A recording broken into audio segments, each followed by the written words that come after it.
And welcome, everyone. It's so good to be together through this forum. It served us very well in the past year. And I might add that previous presentations are available on the Hastings County Historical Society's YouTube page. You can go back at any time and look at previous public presentations. But I'm particularly pleased and honored today to introduce our guest speaker, and for two particular reasons. One, he's going to talk about one of Belleville's forgotten heroes or unknown heroes. And we're very good at this in this area of people who have risen up among us in our town, in the Quinte area, achieved national or global influence, and at home is largely forgotten. Quite amazing. So we're going to hear about that. And another reason I'm looking forward to Barry Wilson's presentation is that our subject today is has been, I think, misrepresented over through history. If you read, little Wikipedia notes and things like that, you get a very negative view of Sir Mackenzie Bowell, Canada's fifth prime minister, and he's often put down quite firmly. But if you really dig deeply into his story, he's a man of amazing achievements. And we're going to hear all about that today. Barry Wilson, as I say, is our guest speaker. We're very pleased and honored to have him with us. He's, I know this particular book alone, he's put 4 years of effort into it. It's certainly worthwhile. But he's a lifetime journalist, 34 years in the Parliamentary Press Gallery. Boy, that speaks something of his character to achieve 34 years listening to all those politicians. But he really knows how Ottawa works, how the government works, and that's reflected in his storytelling. So we're very, very pleased today to welcome Barry Wilson, and we look forward to hearing your explanation of Belleville's own Sir Mackenzie Bowell. Barry?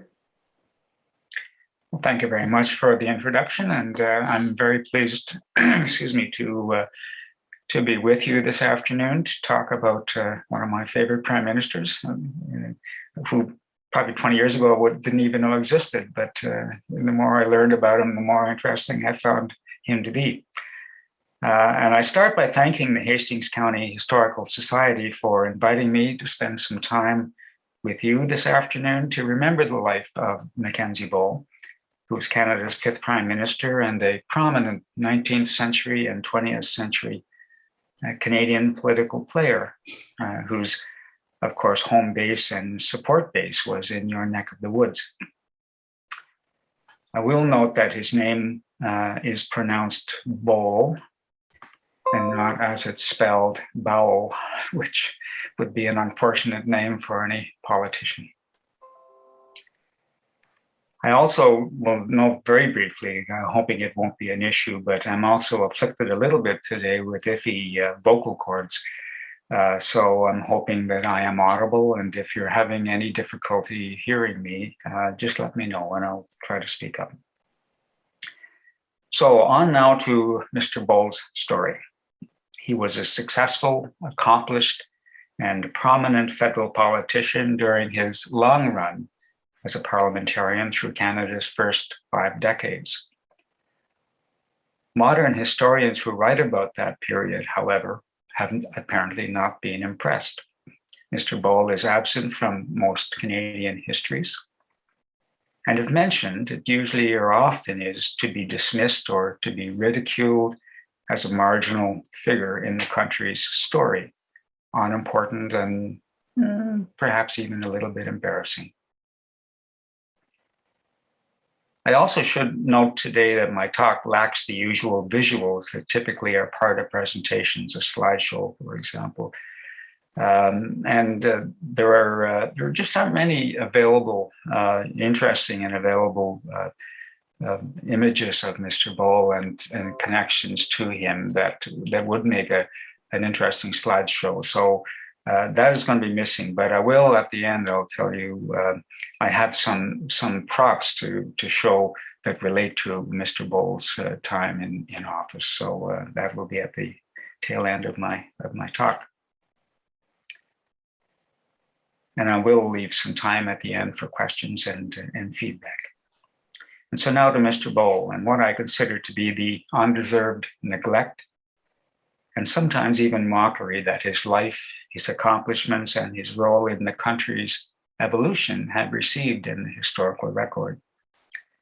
And to illustrate the point, I start with a dismissive depiction of Mackenzie Bowell, written 50 years ago by one of Canada's most prominent, accomplished, and celebrated historians, the late Dalhousie University professor and author, Peter W. Waite.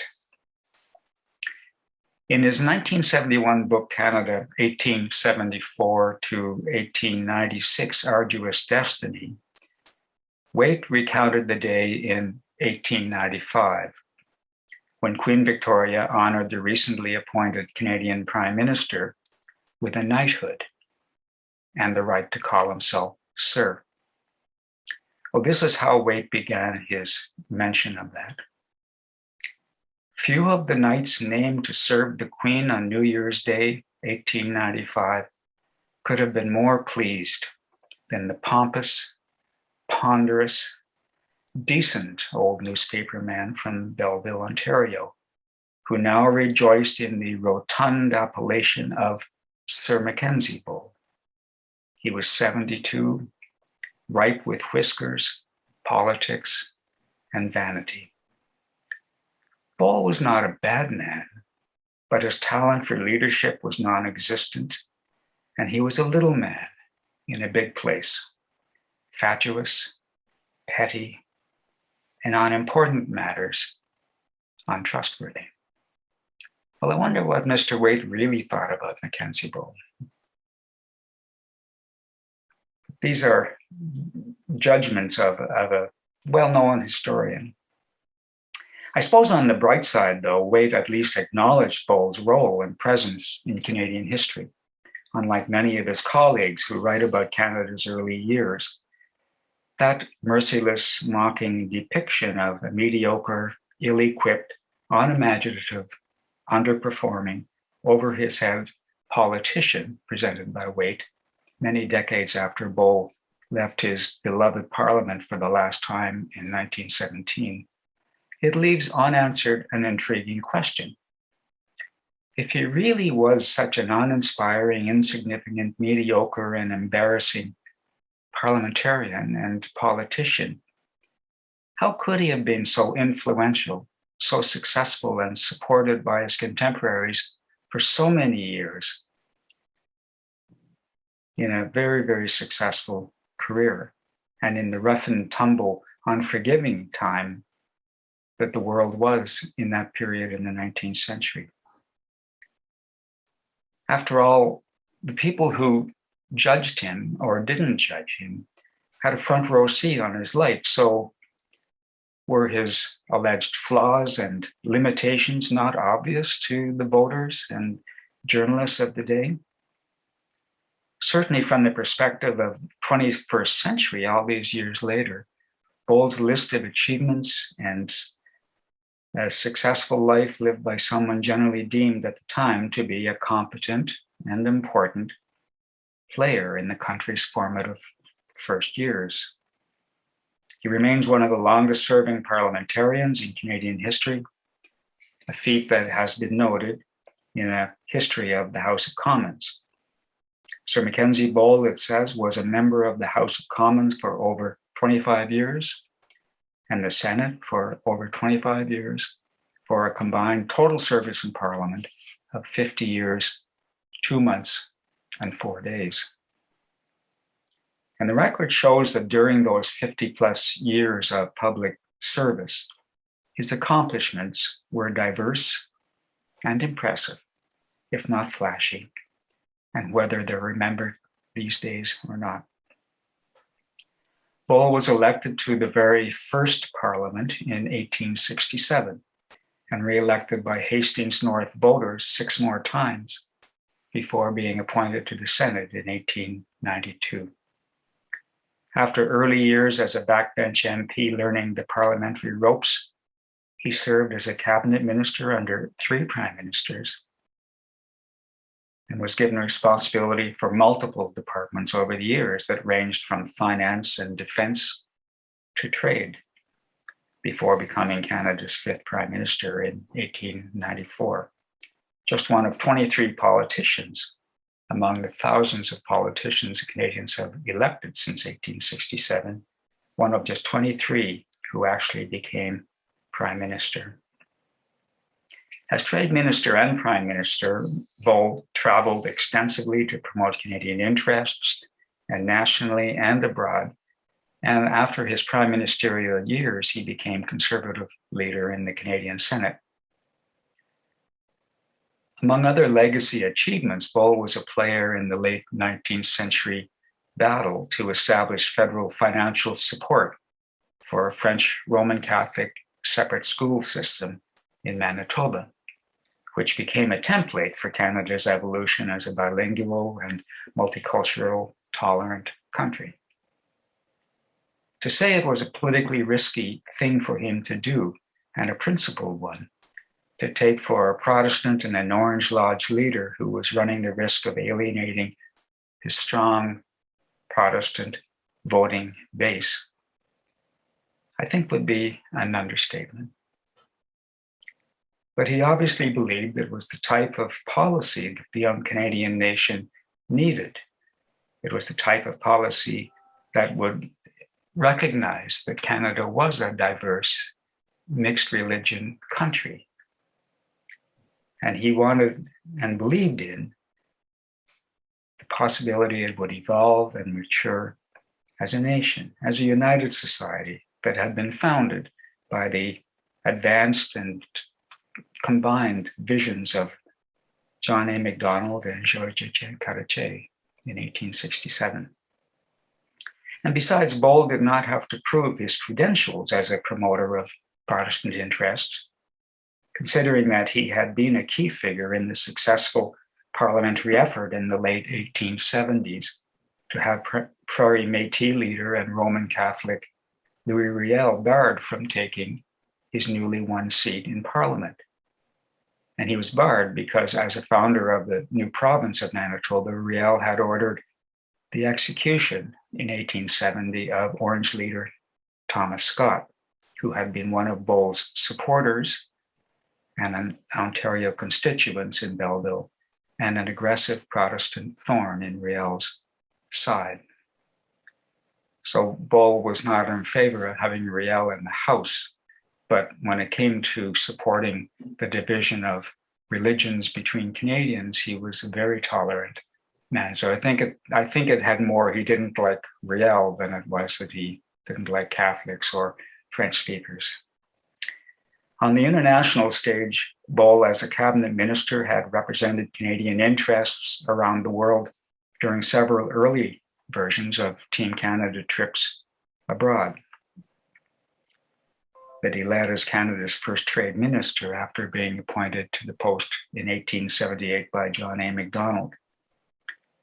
And he also was the first prime minister to actively support early efforts to negotiate Newfoundland's entry into Confederation in the late 19th century, well more than half a century before it finally happened in 1949.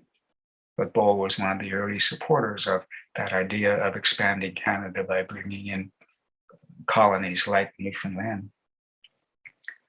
By any measure, Bowell's career in Canadian political and government affairs was influential, was remarkable, and memorable. But if my own example is typical, I would venture a guess that most Canadians are not familiar with Sir Mackenzie's story, even those who think they know their country's history well. Despite my personal lifelong fascination with Canadian history and prime ministers, I was a late bloomer in learning about and appreciating the role that Mackenzie Bowell had played in the nation's first half century. And as I think back to my early days of discovering and falling in love with Canadian history, I cannot remember him ever being featured or examined during the many years I spent studying, reading, and absorbing Canadian history through multiple high school and university history courses and my own personal reading. His story was not prominent, clearly, if it was included at all, in the Canadian histories that I read and the lectures that I heard. And if included, it often took the form of a mocking put-down, condemning through faint praise, as do most references in contemporary history writing about Bowell. So I guess you could say not much has changed. As an illustration of that point, consider the brief and unflattering mention of Mackenzie Bowell in a recent book titled The Prime Ministers of Canada, published in 2016 by Ottawa-based New Federation House Press. Well, if there ever was a book that should have included a respectful and accurate description of all holders of the prime ministerial position over Canada's life as a nation, it should have been this one, Prime Ministers of Canada, it was called. Instead, it was dismissive of Bowell, called his government, quote, one of the worst political disasters in Canadian history. And to reach that conclusion, the book's creators used as their primary source for detail about his time as prime minister what they call, and I quote, the most complimentary Bowell eulogy that could have been hoped. Well, it turned out that the eulogy they used as a sole source was a story that had been published in an Ontario newspaper after Bowell's 1917 death. It was not flattering. He was not a great lawmaker, said the author of the so-called complimentary eulogy. He had no independent cast of mind. But mere mediocrity could not have taken him as far as he went. His aptness was administrative. So the unmistakable message was that as prime minister, Bowell was a good bureaucrat. I suspect most politicians would take a pass on getting that kind of praise. And on a personal note, I became acquainted with Mackenzie Bowell's role in Canadian history more than a decade ago in a very roundabout way. I was pursuing a personal project to obtain original signatures of all Canadian prime ministers to add to a prime ministerial collection that I had assembled over the years of various memorabilia, signatures, books, histories. In 2009, once it was completed, the Prime Minister's collection was donated to my university alma mater and is now part of the Carleton University Library resource.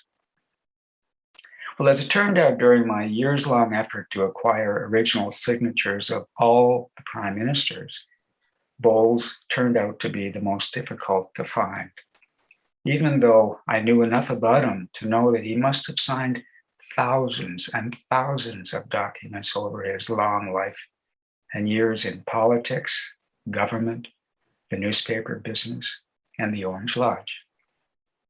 I was intrigued by the question of why his signature would be so difficult to find compared to other prime ministers.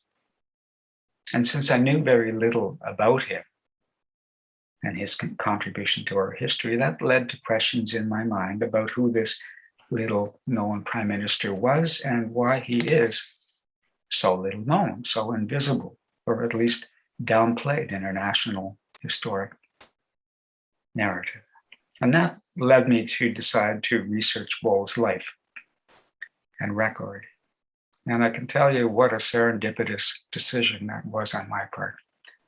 It was a wonderful journey. After years of research, I concluded that the blame for his absence from history rests squarely with modern history writers, and not with Bowell's credentials to be included in Canadian history. The rest, as they say, is history, which now includes my 2021 Mackenzie Bowell biography, subtitled The Canadian Prime Minister, Forgotten by History. I don't know, you can't really see it, it's kind of blurry, but anyway, it's not really showing up. But I'm grateful for the opportunity this afternoon to shine a bit of light on what I consider to be an unfairly overlooked piece of Canadian history and one of its interesting players. And the fact that he has not figured in much of our history research and writing means that Bowell's role in the Canadian story largely is missing from accounts available to modern history enthusiasts, whether professional or just out of interest. Now, I'm not making the argument that his relatively brief tenure as Prime Minister in Parliament Hill was particularly memorable or nation-changing. But I do argue that merely becoming a member of the exclusive Prime Ministerial Club was a history-worthy achievement, since little more than a score have accomplished the feat so far in Canada's 155-year history. Surely each of them should rate a place in our history. And as well, Bowell's broader story in Parliament and in Canadian history was, in my opinion, a remarkable and significant life and contribution. Bowell's Canadian years began in late 1833 when, as a 9-year-old British immigrant, he arrived in colonial Canada with his parents. 84 years later, on December 10th, 1917, his history-creating Canadian journey ended when he died in his daughter's Belleville home, leaving as a legacy a rich parliamentary history, a record of involvement in advocating for an enhanced Canadian status in what was then the British Empire, and a successful and long stretch as a Belleville newspaperman, newspaper owner, and journalist. Along the way, he also was a protective and supportive father to his 4 children well into their adulthood, particularly in the years after his wife's death in 1884. Well, when Bowell died on an overcast December day in 1917, with the world still engulfed in a bloody, murderous war, his Belleville grandson, George Holton, was a Canadian soldier stationed in the thick of battle at the French hamlet of La Parguette, which is now the site of the French National War Cemetery. In his daily diary for December 10th, 1917, Holton recorded the fact that the news had reached the front lines of war. I quote from his diary, "Grandfather Bowell died at 7:45 p.m. today." In Canada, Bowell's journalistic competitors and rivals uncharacteristically praised his life's contribution and legacy. Uncharacteristically, because they were opponents and competitors, and so typically they didn't play nice with their competitors. But in this case, everybody kind of lined up. I guess it helped that he was no longer a competitor. The liberal Toronto Globe called him, quote, "one of the last of a long line of distinguished Canadians whose activities preceded Confederation and who rank among the great builders of the Dominion." The Montreal Gazette called him an architect of Canada who would be remembered, quote, "as typifying Canadian citizenship at its best." And then he pretty well disappeared from the Canadian historical record and modern memory. Modern judgments about Bowell's long career in Parliament and 15 months in the Prime Minister's chair have not been kind, and his role is often not acknowledged at all. A prime illustration of the point came in 2004 when CPAC, the Public Affairs Television channel, aired a program on Bowell as part of a series on prime ministers. It was a hatchet job, featuring as a primary source parliamentary poet laureate George Bowering. A poet, I point out, not an historian, who typified the negative tone when he informed the audience that in researching Bowell for his appearance on the program, he decided the 5th Prime Minister had neither the credentials nor the intellectual capacity to do the Prime Minister's job. And I quote him, "My impression, given the amount of time I spent reading about Mackenzie Bowell, is that he was a dolt." And then the program featured Bowell's descendant, Blake Holton.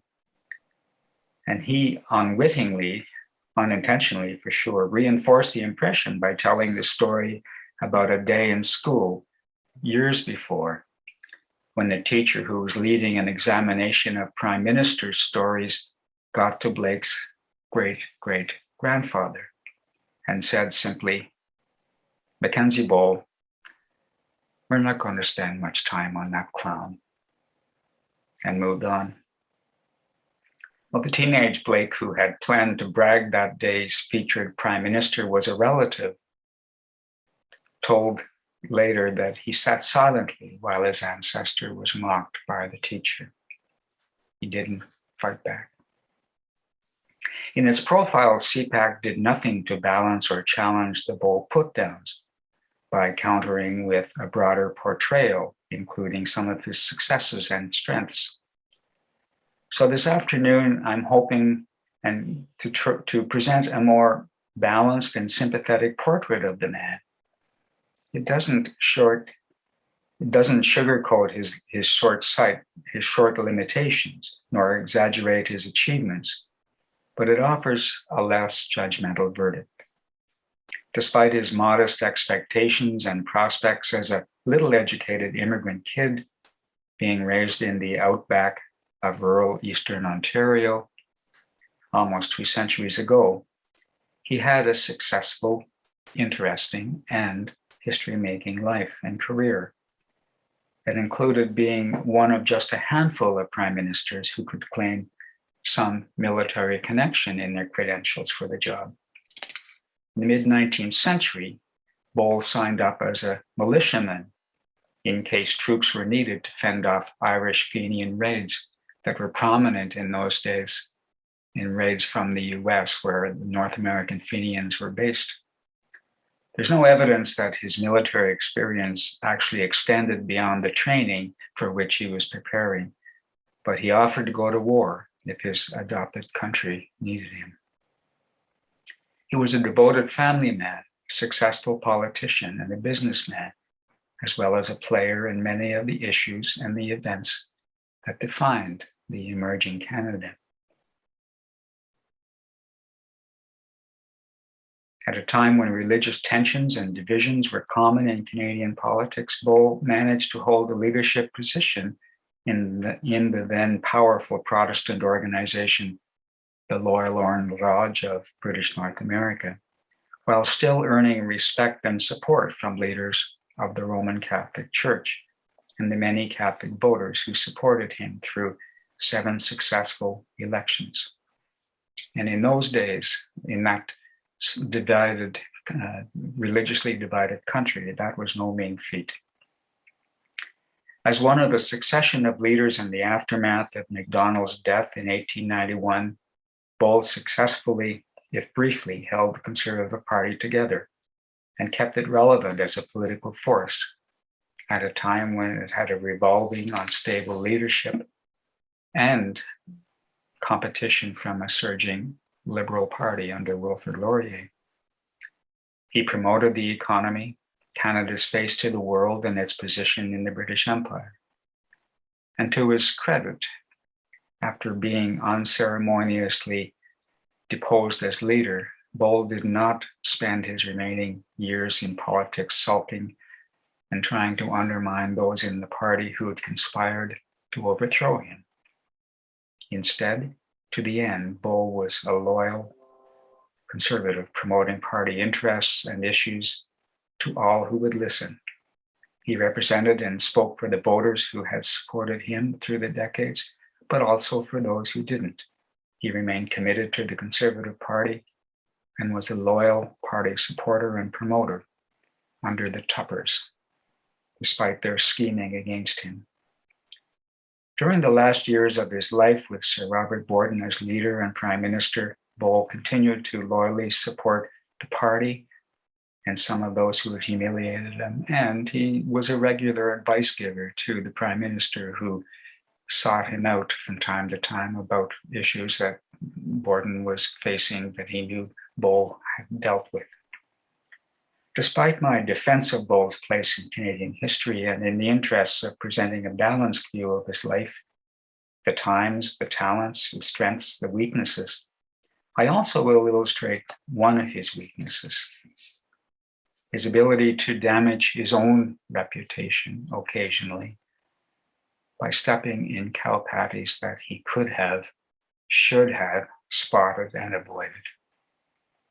A classic example occurred in 1860 when, as a Belleville leader of the loyal Orange Lodge local branch with political aspirations, he was implicated in a potentially embarrassing and reputation-damning incident that saw Belleville royalists denied a chance to play host to a potential heir to the British throne, which was a very, very big deal at the time. Albert Edward, the British Prince of Wales. Bowell inadvertently ended up in the middle of the fiasco without being complicit in its making. Albert was on a North American tour and planned a stop at Belleville on his way to Toronto. But when Belleville's orange enthusiasts decided to welcome the prince at the wharf in town with a display not only of their royal fervor, but with their loyal Orange Lodge support displays as well, Albert's handlers refused to let him go ashore, since the official policy of Buckingham Palace was that orange displays were not allowed in the presence of royalty, so as not to offend Queen Victoria's Roman Catholic subjects. Well, the royal decision to bypass Belleville dismayed the thousands of locals who had gathered to welcome and celebrate the royal visit, and they were quick to blame Bowell and his orange followers for depriving them of the once-in-a-lifetime chance to see royalty in the flesh. Well, although not involved in organizing the orange demonstration, Bowell volunteered to travel to meet the prince in Toronto to try to undo the damage by persuading him to reconsider his decision to skip Belleville. His pleas were ignored, and it was an inadvertent royal snub that Mackenzie Bowell had to wear. Well, by then he was an aspiring politician and had some explaining to do. However, it was a rare misstep for him to allow his private religious involvements to intersect with his public political life. Despite his deep Protestant and Orange allegiance, Bowell was careful throughout his long career to avoid mixing religious beliefs with politics.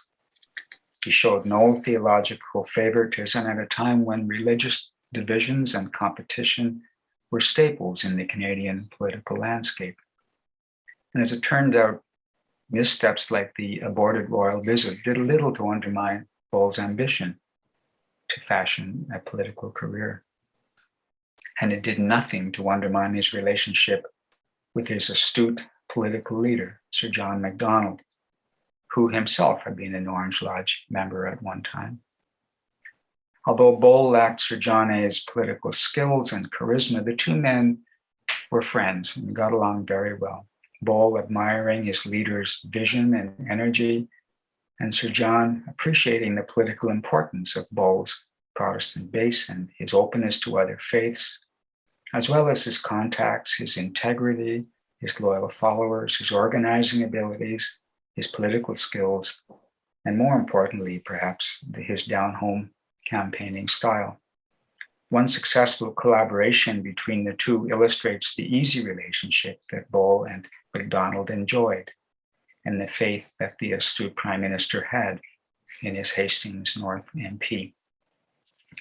On September 12, 1876, during a period when Macdonald was going through a low point in his life and his career, the Conservative leader and former Prime Minister was out of power, under relentless attack by the successful Liberal successors. And then in government, they were doubling his prospects. He was questioning whether he had political future. He was drinking heavily. It was a very, very low time for MacDonald. Well, teetotaler Bowell came to the rescue. He invited him to be the main speaker at a Belleville political event that he was organizing. At that moment, Bowell cemented his standing with his boozy leader and illustrated his ability to promote the Tory brand by staging a Tuesday afternoon political picnic in a Belleville park that featured MacDonald as the keynote speaker and attracted thousands of potential voters.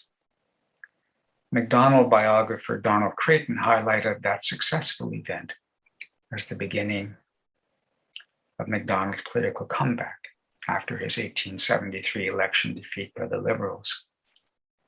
So he owed Bowell big time for orchestrating the beginning of his comeback that led back to the Prime Minister's office for the final 13 years of MacDonald's life. And their close relationship lasted until the end. On May 22nd, 1891, when MacDonald left Parliament Hill for what would turn out to be the last time, Bowell was the last parliamentary colleague he spoke to before taking his leave. After a long Parliament Hill day, the two old comrades talked for a few minutes outside the House of Commons before MacDonald ended the conversation. "It is late, Bowell. Good night," he said.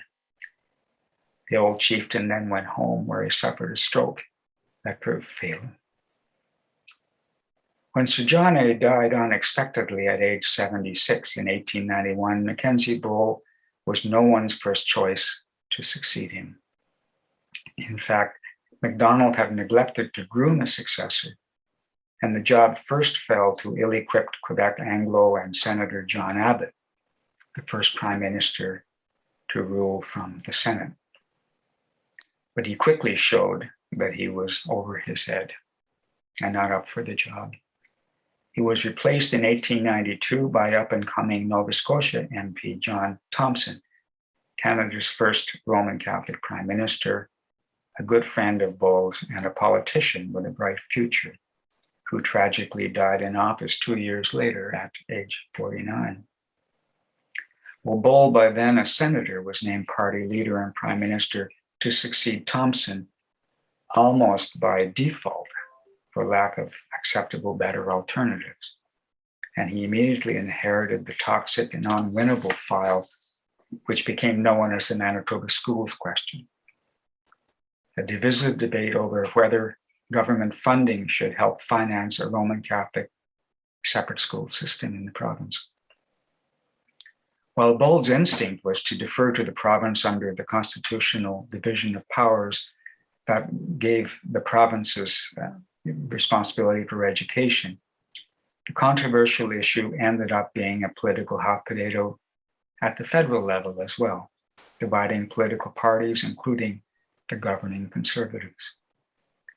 Bowell's perceived indecision and weak leadership, which he thought was just prudent leadership, not inflaming the situation, but his critics saw it otherwise.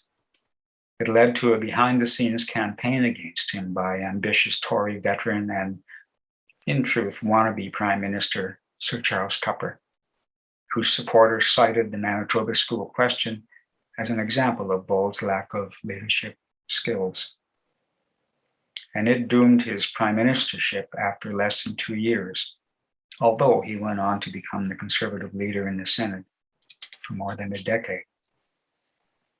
While Mackenzie Bowell generally is tagged by historians with a judgment that he was a failed and largely inconsequential prime minister and therefore a failed politician, his years as prime minister, when we look at it, really were just a fraction of his extensive lifetime record of accomplishment that included an almost record-setting political run as a parliamentarian, years served incredibly as a senior cabinet minister under 3 leaders, a Senate leader, prime minister, forceful proponent of Canada's leadership role in the British Empire and the broader world.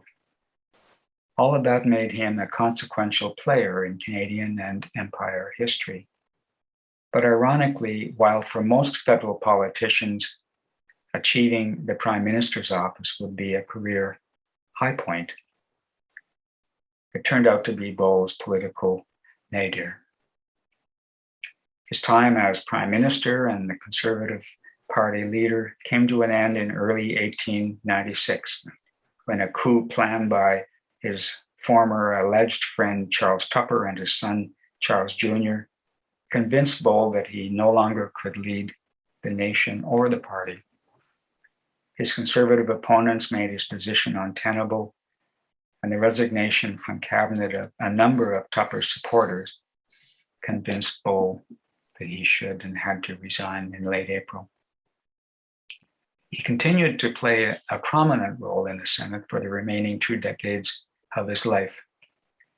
And ostensibly, the coup was a fallout from a dispute within the Conservative Party over the Manitoba schools issue, and Bowell's insistence that Ottawa should force a reluctant Manitoba government led by Protestants to reinstate public funding for a separate Catholic school system. However, most late 19th century voters and journalists likely saw a simple power grab by the Tuppers and their supporters. But in some ways, Bowell had the last laugh in that sordid affair. Tupper was prime minister for just 69 days and earned the dubious distinction of setting the still standing record for the shortest serving prime minister in Canadian history. He was soundly defeated by Wilfrid Laurier and the Liberals just several months after taking office. In the aftermath of the coup that drove Bowell from the prime minister's office, he was widely quoted as calling the conspirators a nest of traitors during a House of Commons chat with a friend. And that alleged comment has become a defining historical identifier for his term as a prime minister and a very petulant man, and going through a very petulant departure. He later insisted he could not remember using those words, and they are not included in the parliamentary Hansard record. But even if he didn't utter the actual words, they undoubtedly reflected his view of the coup leaders. And ironically, the alleged comment and the sympathy it provoked actually encouraged and enhanced Mackenzie Bowell's image in the late 19th and early 20th century Canada as a decent, if uninspiring leader who was undermined and betrayed by his ambitious and disloyal so-called friends and critics within the party. And now fast forward to the 21st century and Bowell's place in the nation's history. It often doesn't even rate a footnote. For Canadians who enjoy history and its tales about historical figures and events that help explain and influence how their country evolved to become what it is, I think Mackenzie Bowell's absence from most renditions of that history is an oversight and a pity. I think his career and his life were influential. It was a transition period in Canadian history. Bowell was behind it and ahead of it, and I think he deserves a little bit more recognition in Canadian history. So with that, I will leave it, and I'm very happy to answer any questions. I do have a couple of items I just want to show you. So this is the copy of the book that I wrote. Again, it's all blurry, I can't really see it, but Barry, maybe just put it right in front of your face. Maybe that's a little bit better. Better. Okay, anyway, so Sir Mackenzie Bowell, a Canadian Prime Minister Forgotten by History, which was published last year. And also I had one other small thing to show you. This is a diary by one of Bowell's great-grandchildren. And he records in 1917 that Bowell died on this day, on December 10th. So it's kind of one of Bowell's descendants gave me this as a memento when I was doing research. And so it's a nice little diary and a memory of business. And then finally, and the last thing I'll show you, and then we'll go to questions, is I have, again, I don't know if you'll be able to see it, it's so blurry, but Anyway, it's a four-leaf clover, and it's the only thing that Bowell touched that I touched in my research. This was a four-leaf clover that he picked and he used as a bookmark in his Bible. And one day I was in his great-granddaughter's home, and she has his Bible, and I was reading through the Bible. And the little end notes and side notes that Bowell wrote, and I was fascinated. And all of a sudden I turned the page, and there was this four-leaf clover that was acting as a bookmark. And I said, wow, this must have been, like, do you guys use this Bible? No one's opened it, I don't think, since great-grandpa died. I said, it must have been his bookmark. And she said, would you like it? Santa Claus generous? Yeah, I would love it. So she said, sure. It's because you found it and we didn't even know it was there. So anyway, this is a four-leaf clover that Bowell touched, and it's the only thing that he touched that I can honestly say I touched. So there you go. Anyway, Awesome. So that's my presentation. Perfect. Thank you very much, Barry. I'm just going to open the floor now to any questions and any comments you might have for Barry. So we have a question from Chris, and Chris asks, how do you think Bowell would have fared debating Laurier? Bowell would have been creamed. Laurier was a brilliant talker, a brilliant speech maker, a very, very smart man. And Bowell was a smart and good man, but he would be no match for Laurier. And in fact, when Laurier became prime minister, Bowell, at a speech in Halifax, actually praised Laurier and said he's doing a very good job. This was, early days of the war, and war was looming and so on. And Bowell, said this is not, I don't know if he actually used the words, not a put down of my successor, but he said, Laurier is support your prime minister. So I think he would have done all right, but Laurier would have ran around in circles. Okay, so Chris again has a comment. I have a vague memory of my history teacher, or perhaps another student, telling my class that the low five, the precursor of the high five, originated on Belleville streets as a greeting between citizens who highly approved of Bowell. 4 fingers and a thumb supposedly represented his role as the 5th prime minister. Is there any truth to this story? Now, that's something I have never heard of either. Nor have I, so I can't confirm if it's true or not, but it's a great story. Let's say it is, because it's a great story. Yeah, I see that someone's raised their hand. We're using the chat feature, so I think it was Cameron. If Cameron wants to type their question in the chat feature, unless it was by mistake that you raised your hand. But if anyone has any questions. Oh, we got another one. Is there a good resource you can recommend about Bowell's Loyal Orange Lodge in Belleville? A good resource. Yeah. When I was doing research on Bowell, I found the library and archives in Belleville to be quite a useful source for me about Bowell and his life. So I would certainly begin there, but the alternative might be in the Ontario archives, because they have material from across the province.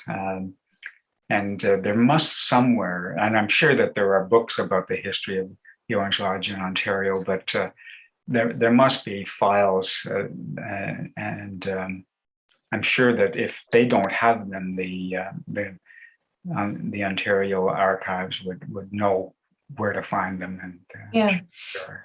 And just in case anyone doesn't know, actually, our local community archives is located in our library building on the 2nd floor. Okay. They have a lot of great resources there as well.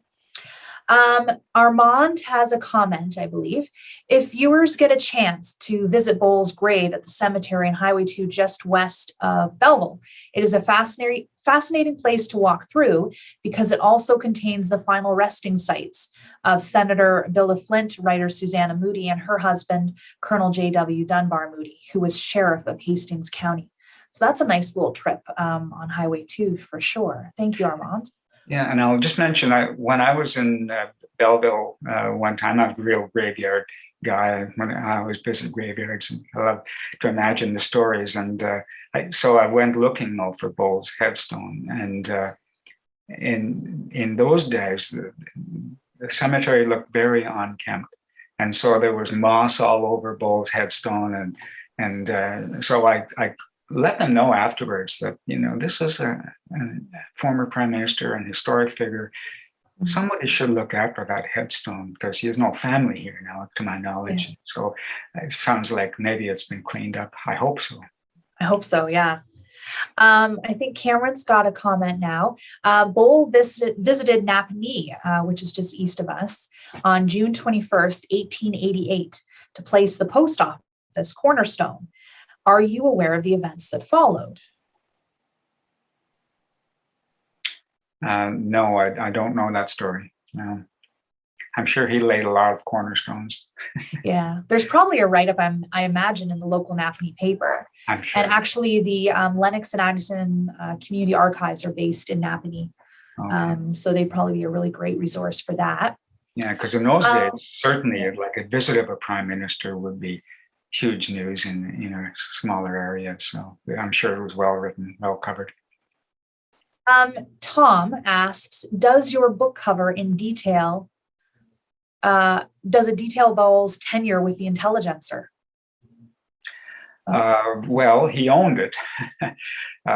So I definitely deal with his newspaper side. I have a chapter on Bowell and journalism, and he learned. He started to work worked in the printing room at the Intelligencer when he was just a kid. His parents had moved to Belleville from England, and so he got a job there. They basically said, "Go to work. You're 13 now, and start to pay your way." And so he got a job in the printing as a typesetter and at the Intelligencer. Worked his way up, and damned if he didn't end up owning it. So Cameron also has a comment. He's letting us know that Bowell had a romantic relationship with a Napanee lady by the name of Mrs. Mercy Stevenson, but apparently the relationship ended badly. Well, he at one point he was engaged to be married, and I think now, if she was already married, this may be a different one. But anyway, he got cold feet at the very end. And now he was married and had children, but he did have a couple of controversial romances, shall we say, in Belleville, in a small town like Belleville. Cameron just added, probably typing while we were talking, she was the widowed daughter-in-law of industrialist Mr. Stevenson. So they were both widows. So she wasn't married at the time.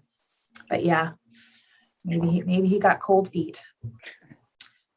Okay, are there any other questions or comments for Barry? I do want to thank you, Barry, for taking the time today, and also say hi to your wife, who I met online as well. Maybe she's there. Thank you so much for your talk. And also, we do have a copy of the book on the way to the library. It's in the mail and will be cataloged as soon as it arrives.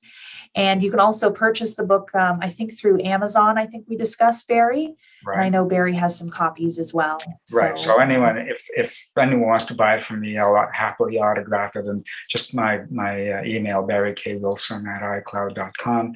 Let me know, and I'll ship it off. It's not inexpensive to ship a book, but you would get an autograph out of it anyway.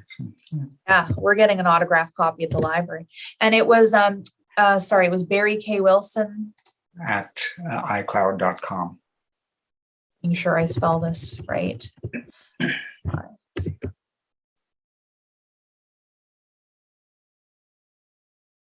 Okay. Yeah, so I've just shared his email with anyone in case they'd like to purchase the book. Okay. Armand says, great lecture, and he will be buying your book. No problem for setting this up. Richard and I really enjoyed this partnership.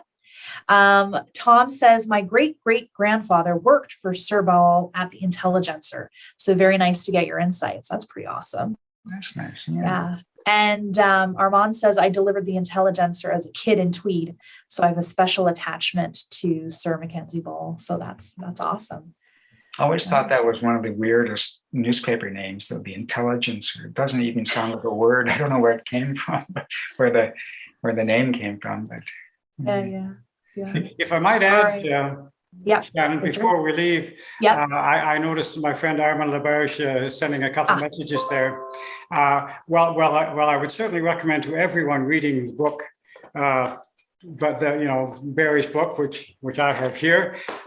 If you have an interest in history, Armand has written a book called it's the biography of Bill of Flint, another local person who have major achievements. So I would also recommend that. You've got a few more weeks of cold winter weather, so you'd have time to read Barry's book about Sir Mackenzie Bowell and take in Armand's book about Bill of Flint, and they're both very well written stories.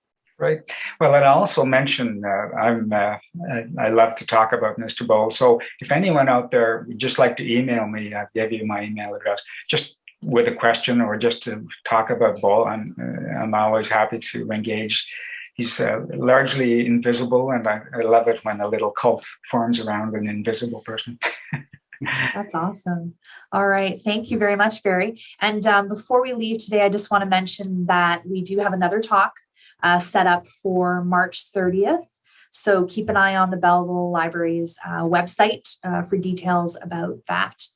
And I don't think we have any other questions, Barry. So I'm going to say, and everyone's saying thank you and great talk and everything. But thank you again very much, Barry, and for sharing your email. That was very generous.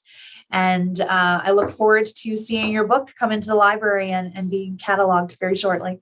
Excellent. Thank you very much. I hope it's well read. Thanks a lot for the invitation. All right. Everyone have a great afternoon, and we'll see you next time. Bye.